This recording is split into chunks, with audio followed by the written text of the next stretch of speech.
The day with Rubio. I did. It was a very interesting day.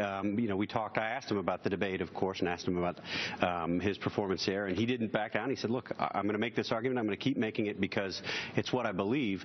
But he also had an analogy that he shared with me. He said he's glad that his boys are going to play football because when he played football in college, if he was beat on a long pass, an 80-yard fly route down the sidelines as a cornerback, he knew that he had to forget about it and get up the next play and play well again. And he told the story about how that happened to him in a game, and he recovered, and the next time he intercepted the pass in the end zone.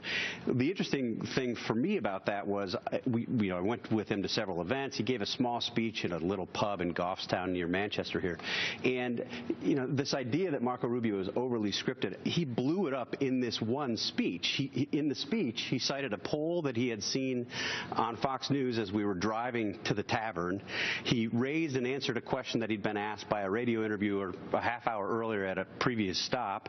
And then he told a story spontaneously about his a rehab group that he had seen at Mass with his wife over the weekend. All of it off the cuff, some of it quite powerful, and I guess it made me think, this is not a guy who's overly scripted. He can talk. Now, you might not like what he's saying, but he's not overly scripted despite the debate moment.